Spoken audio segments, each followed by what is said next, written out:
The Mazda MX-5 needs no introduction. It's literally a legend of the car world, famed for its revvy front-engine layout with the rear-wheel drive,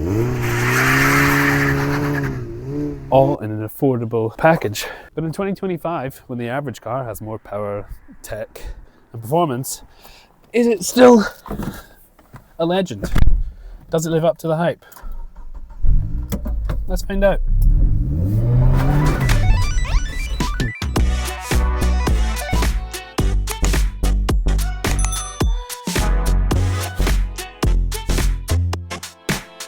If any MX-5 is going to live up to the legend, I think it might be this one. It's probably the dream spec.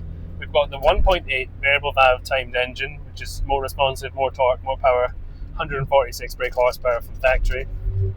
It came with bigger brakes, 16-inch wheels, and the eagle-eyed view among you will spot that they are not on.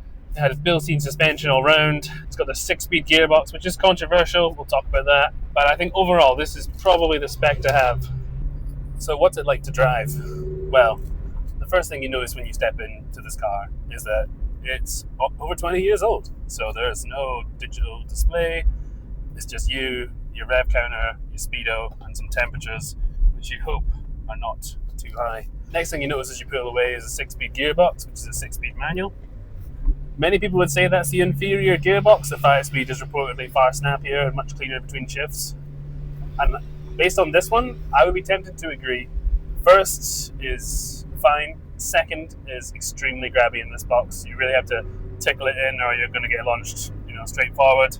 And then you have third and fourth, which are the magic gears. You're going to spend your whole time going between them, flipping down, going back up again. And you can have great fun in this car in third and fourth gear. This is third gear, a nice twisty road. I am doing maybe 45 miles an hour, but I feel like I'm doing 120. The engine just revs out. It loves to rev. Once you get up into the high rev range, it just loves to reward you for being driven. And then you have fifth, which is so short, I think you barely use it. And sixth, which is terrifying because it's extremely close to reverse. And I would be lying if I hadn't said once or twice there have been some pretty near misses with some money shifts where I've been happily cruising along in fifth, reached for sixth, and just about slammed into reverse, which would have obviously left gear cogs all over this lovely B road. The next thing you're quick to test, because of its legendary handling, is the handling. And I got in and I just thought this car's going to be razor sharp, turn on a dime, react, feel alive under me. And to an extent it is. But I think the 20 years have kind of taken their toll on this car. There's this sort of hesitation when you turn in where you're waiting on the tyre loading up. You're waiting, and you end up with this kind of wallowy ride where you just expect it to be like so sharp, and it just isn't. And I can see why one of the most common modifications on this car is a set of lowered springs and coilovers to really load up those wheels quickly. The other thing you might have noticed is that this car is not riding on those aforementioned 16-inch wheels that came from stock. It's riding on a pair of Mini Cooper wheels with 7-year-old tyres that were bought for £80 on Facebook Marketplace.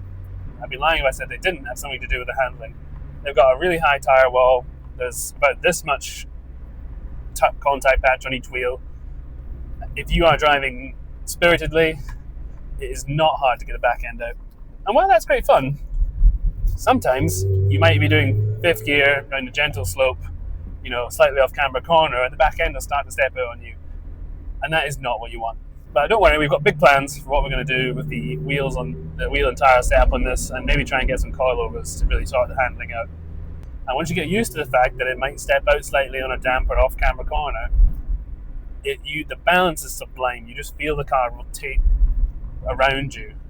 It's never scary when it steps out. It's not ideal, but you feel very much like, well, if I just keep my foot in and do a bit of counter steering, this car is just going to come alive and be right where I want it to be. We also need to talk about the brakes. And for context, I daily drive an Audi A3, which is a very pleasant way of getting around. And it has incredibly reassuring brakes. You just stomp on them and you think, yes, this car is going to stop. This car, even with the upgraded brakes, is not altogether confidence-inspiring. Let's have a little test. So I'm going to do 40 miles an hour, hit the brakes. They're there. they're there, but there's not that initial bite. So that might be something that could be upgraded. Perhaps some softer pads or bigger discs, especially if you're going to track it. The last thing that we've not mentioned on this spec of car is the limited slip diff which came on this model, and I think that makes the world of difference. Just slingshots you out of corners. There's obviously no weight, so it's just so responsive when you get on the power. If you want to get a little bit spicy, you just...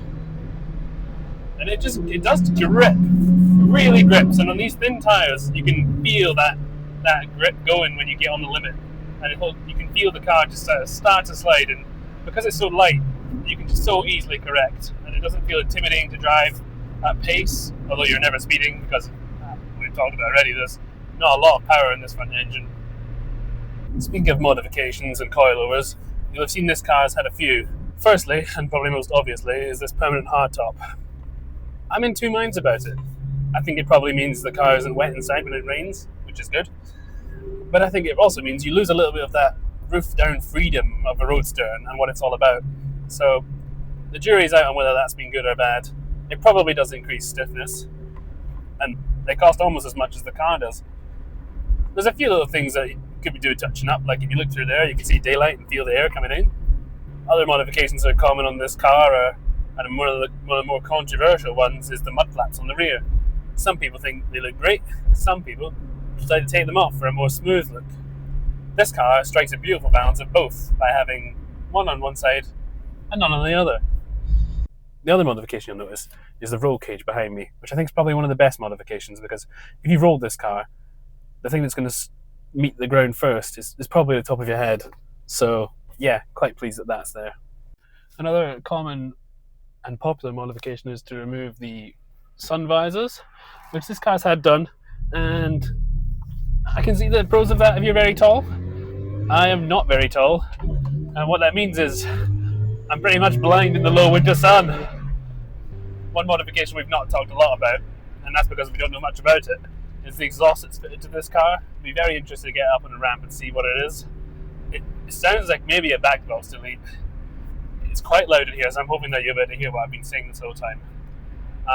But it is good fun, and it does encourage somewhat a little bit of hooliganism as you drop the gears, open her up, 5,000 RPM, 6,000 RPM, 7,000 RPM, change. Oh, crisp. And I'm still not speeding. It is such a fun car.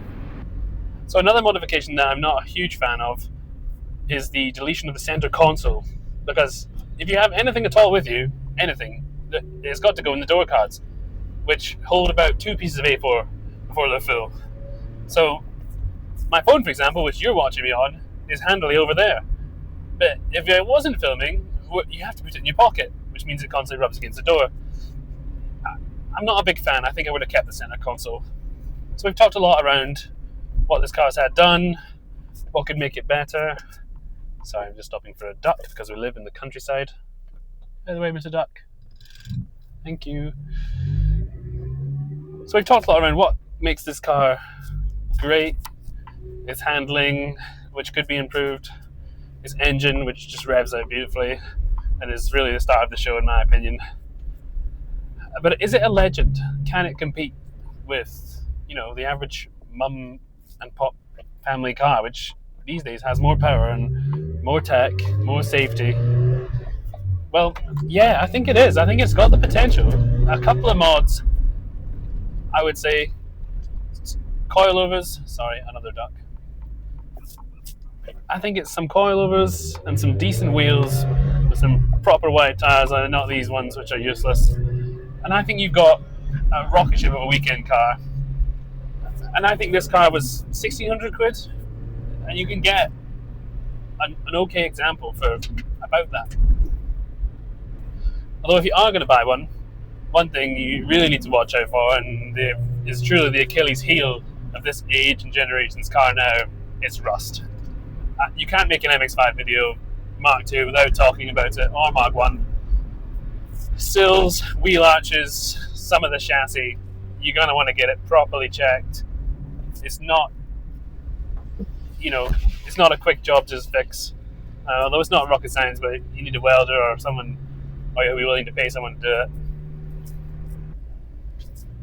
So in summary, I don't think for under £2,000 you get a better car for a twisty B road. Thanks very much for watching. If you have enjoyed this video, we've got some plans for this car, maybe another car coming. So please think about subscribing and liking, and hopefully we can bring you along for some more adventures. Thanks very much.